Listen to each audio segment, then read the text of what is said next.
So, mismong siya, si President Duterte, ay umamin na pumatay siya ng tao.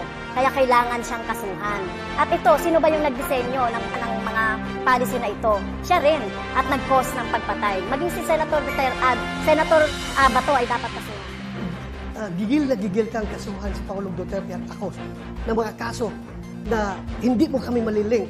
Kumusta na po yung conviction mo sa kasong child trafficking? Ano na po nangyari? Bakit andyan ka pa? Hindi ka pa nakulong? Yun nga, ang tanong ko, pakisagot lang. Kasi ang ordinaryong tao nagtatanong, porque congresswoman ka, hindi ka nakulong. Eh sila, pag yung mga ordinaryong tao, kulong ka agad. Kung ito po ay nasa Kongreso, ay out of order ko po dahil wala siya sa tanong. No? At ang ginawa po natin na pagre-rescue, tama lang po yung ginawa ko na pagre-rescue sa mga teachers, sa mga bata na biktima ng mga harassment, intimidation at threat doon sa sinasabi ni Senator Bato na kaso. So, kung sino mang mga teachers, gagawin yon, no? Yung ipagtanggol at sagitin yung ating mga teachers at mga estudyante. So, tingin ko po ay walang mali doon sa ginawa ko natin doon sa kaso.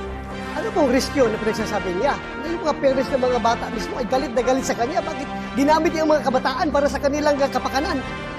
Walang rescue nangyari doon. In fact, konbiktado ka sa kaso eh. There was no rescue.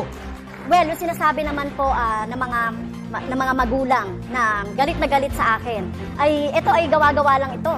Ito mga magulang na ito. So kung titignan natin yung mga magulang ng mga bata na talagang involved doon sa pag-aaral ng mga bata doon sa Lumad School, ay talagang nangihinayang sila doon sa pagsasara ng mga eskwelahan ng mga lumad dahil alam naman natin kulang talaga no, sa serbisyong pang-edukasyon ang mga lumad. So talagang sila ay hinayang na hinanay at sinisisi ang gobyerno nito.